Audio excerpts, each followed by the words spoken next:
Bana, katika kitu ambacho kilikuwa kinasubiriwa kwa hamu sana ni collab ya Alikiba na Harmonize. Yaani tukubali, tukatae. Yaani moja ya collab kubwa kwenye kiwanda ni collab ya Harmonize na collab ya Alikiba. Unajua kwa sababu gani? Hata kwenye kiwanda ukitaja Big 3, kama ukitaja Big 3, watu wao wanamtaja Alikiba, wanamtaja Diamond, wanamtaja Harmonize. Of course mimi Harmonize kaingia hapa nafikiri sio kwa sababu ya fan base, lakini mimi ningetamani kiukweli kwenye Big 3 awepo Rayvanny, awepo Alikiba, awepo Diamond, awepo Rayvanny. Ningekuwa mimi ndo natoa mapendekezo, yani ningetaka iwe hivyo. Lakini mashabiki wenyewe ndo wameweka Big 3, kwa hiyo tunawasikiliza. So katika ile Big 3 yani wale wasanii watatu, wawili wanakuja na collab. Asa vuta picha kwa sababu ni Big 3, angalia collab yetu kwaje. Yaani sasa leo Nigeria kuna Big 3 yao ile. Davido, Burna Boy, Wizkid. Then katika wao wawili au watatu, wawili waje na collab ya pamoja. Futa picha ya attention yako itakuwaje. Kwa maana collab ya Alikiba na Harmonize itakuwa na attention kubwa sana. Umeelewa? Na watu wengi wao wanaamini wasanii kama hao wakifanya collab lazima itikisa, lazima iwe kubwa. Lazima iwe kubwa kutokana na aina ya ukubwa wao. Umeshaelewa? Na mimi wanasemaga wasanii wakubwa huwa ni ngumu sana kutoa ngoma kubwa. Angalia hata Wizkid na Burna Boy. Angalia aina ya collab zao walizotoa. Ile Ballon d'Or sorry, na collab nyingine huwa haziwi kubwa sana. Yaani leo hata kumwambia Wizkid akafanya collab na Davido, inaweza kawa kubwa kwa sababu majina makubwa, lakini haiwezi kuwa kama ngoma kubwa kwamba uandishi, melody and stuff. Wasanii wakubwa waga ni mara chache sana kutoa ngoma kubwa kwa sababu wao wanakamiana. Alafu pia hamu ya mashabiki kutaka kuwasikia. So katika ngoma ambayo inasubiriwa sana ni hii. I think unanionea au utanionea? Unanionea utanionea, ndio inatoka Ijumaa hii. Moja ya collab inasubiriwa kwa sababu miongoni mwa wasanii wakubwa kwenye taifa letu wanaotoa collab ya pamoja. So watu wengi wana expect, wanatarajia ngoma itakuwa ni kubwa sana. Though mimi huwa matarajio yanakuwa madogo sana kwa wasanii wakubwa. Sisemi hawezi kutoa ngoma kubwa, ila matarajio yanakuwa madogo kwa wasanii wakubwa. Angalia collab za wasanii wakubwa alafu njoo niambie. Wasanii wakubwa collab zao huwa kwa sababu wanakamiana, unajua vitu kibao. Ushaelewa vizuri. Anyway, tusubiri Ijumaa. Kingine watu wanasubiria nani atamfunika mwenzake kwenye hii ngoma. Nani atamfunika mwenzake? Kwa sababu wote wakali. Harmonize mkali, Alikiba mkali. So mashabiki wa Alikiba wanasubiri kusikia kuona Alikiba akamfunika Harmonize. Mashabiki wa Harmonize the same wanasubiri kuona msanii wao akamfunika nani? Falme Alikiba. Alikiba ni mbishi. Alikiba ni mbishi.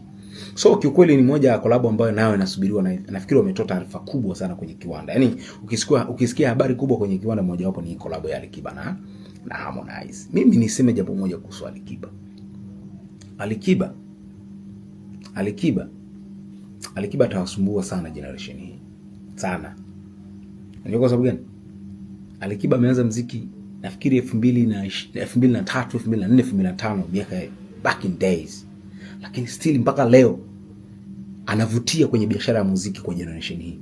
Anavutia kwa sababu wasanii wa generation hii wanatamani kufanya naye kazi. Yaani ogopa, msanii wa kitambo still bado kwenye biashara anavutia, wasanii ndio wanataka kufanya naye kazi. Maana fan base yake iko active. Fan base ya Alikiba iko active sana. Na imekuwa active kwa sababu yeye ndo katengeneza mazingira ya kuwa active. Kwa sababu wasanii wanaofanya vizuri kwenye game anahakikisha kafanya nao kazi. Kitu ambacho lazima tumpongeze Alikiba. Ana uwezo wa kubadilika. Wasanii wanaofanya vizuri, yeye anawanasa, anafanya nao collab. Mbosso tap, Mario tap, Rayvanny tap. Ushaelewa? J Melody tap, Harmonize tap. Brother, huyo msanii lazima awe relevant kwenye jamii. Huyo msanii lazima afuatiliwe.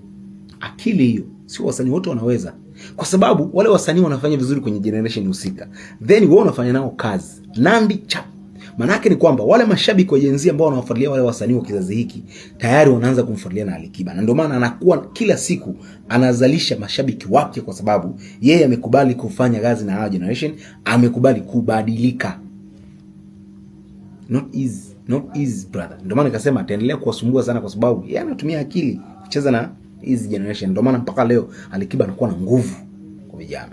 Kesho nitakuwa na uchambuzi, lakini kwa kuongezea kuhusiana na Alikiba.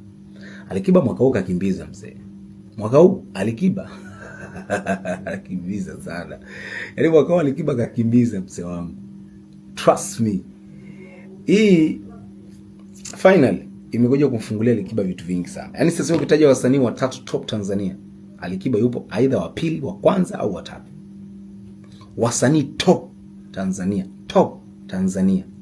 Mimi kiukweli mpaka sasa hivi huu mwaka kaurani Alikiba. Of course utawataja kina Harmon, utawataja kina Mario, kina Mbosso, lakini wao loko sana. At least Alikiba finali imempeleka nje. Wametoa hit kubwa. Umeelewa? Ina vigezo vikubwa. Kwa kwangu mimi mwaka huu paka hapa tunavyozungumza.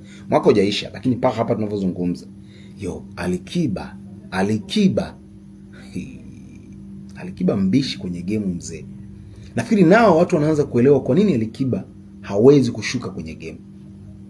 Alikiba ni mbishi. Yaani mimi katika wasanii nimewahi kuwashuhudia kwenye kiwanda wabishi ni Alikiba. Mbishi. Yaani iwe mpaka umeone Alikiba kule kanyanyua mikono kasarenda. Hiyo leo ndio mikoje. Alikiba ni mbishi kwenye kiwanda mzee. Yaani nyie mnavyotaka naenda vile. Anyway, kiukweli nizungumze hiki. Kesho nitakuwa na uchambuzi mzuri sana. Lakini niseme hiki. Alikiba man. Alikiba mnyama sana. Kiukweli. Yaani anaendelea kuprove vitu vingi sana. Anaendelea kuwapelekea moto Gen Z, vijana wasanii wa kizazi hiki. Kwa sababu jamaa yani still anaendelea kufanya vizuri na licha kwamba kuna wasanii wa kizazi hiki. Na anawakimbiza vile vile. Not easy my brother. So kiukweli kesho nitakuwa na uchambuzi kuhusiana na collab ya Alikiba na Harmonize. Inatoka siku ya Ijumaa, kesho kutwa ya kesho na Alhamisi, then kesho kutwa wanaachia collab yao. I think tutakuja kuona nini ambacho wametuletea na tutajua nani kamfunika mwenzake, imekuwaje, itakuwa ni hiti au wamekamiana studio. Unaelewa? So I think tusubiri tuione itakuwaje siku ya Ijumaa, tujue nani kaua. Kwako wewe unahisi nani kakimbiza kwenye ngoma? Niambie wewe unahisi nani kakimbiza kwenye collab ya Alikiba na Harmonize. By the way, ni ngoma ya Alikiba. Kwa sababu unaangalia Alikiba featuring Harmonize, sio Alikiba collab au X, ni featuring. Featuring maana yake ni ngoma iko chini ya miliki ya Alikiba. Let's wait Ijumaa tuone nani ametikisa kwenye ngoma.